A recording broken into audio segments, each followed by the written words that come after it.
बोले फिर भी कोई बात भी, बोले मेरे शरीर में कोढ़ था और उसमें मैं गया था कबीर साहब से आशीर्वाद लेने के लिए, लेकिन लड़के ने 3 बार नाम लेके और कोढ़ दूर कर दिया। कबीर साहब ने सिर मारा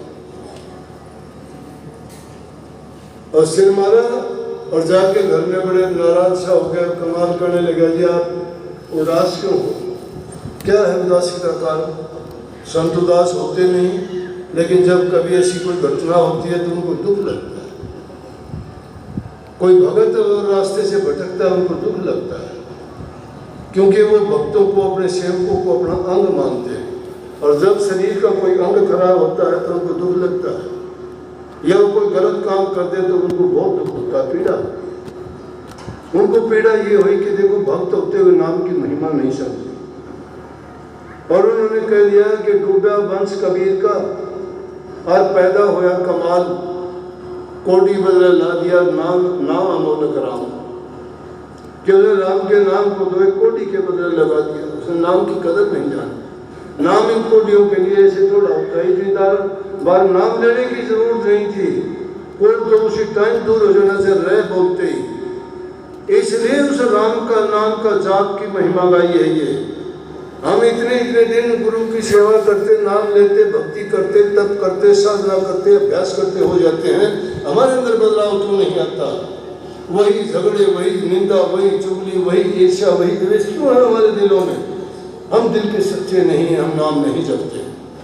नाम जपते तो हमारा हृदय शुद्ध और पवित्र हो जाता है। शुद्ध और पवित्र हृदय जहाँ होता है वहीं प्रभु का वास होता है। जब तक तुम्हारे मन के अंदर विषय वासनाएं हैं, दुख भरी ये इस प्रकार की पीड़ा देने वाली चीजें भरी पड़ी हैं, तब तक प्रभु के नाम का आपको कोई लाभ नहीं हो सकता। इसलिए प्रभु नाम का लाभ प्राप्त करने के लिए मन के मैल को साफ करो।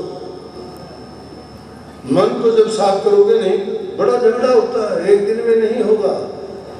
बुराइयां भरी पड़ी हैं, अच्छाइयों को मन मंदिर में रखना चाहते हो, लेकिन जो ही मन मंदिर में वो अच्छाइयां प्रवेश करेंगी, बुराइयां धक्के देंगी, नहीं निकलनी।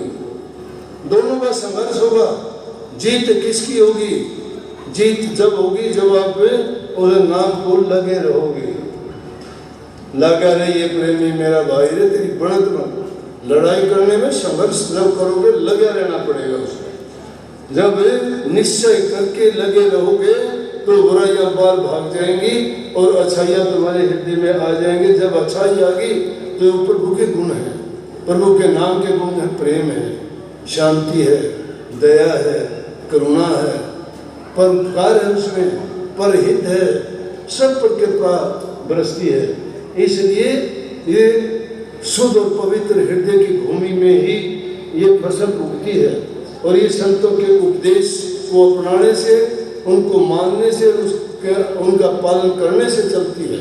जब उनको आप मानोगे, गुरु के वचन की पालना करोगे, जो जो नाम का सुमरण करते चले जाओगे, तुम्हारे मन की अवस्था बदलती चली जाएगी, अज्ञान तुम्हारा दूर होता चला जाएगा, ज्ञान का प्रकाश हो जाएगा, हृदय पवित्र और शुद्ध होगा और तुम्हारा जीवन इसी प्रकार से सफल हो। ये हमारा उद्देश्य और ये काम होना चाहिए।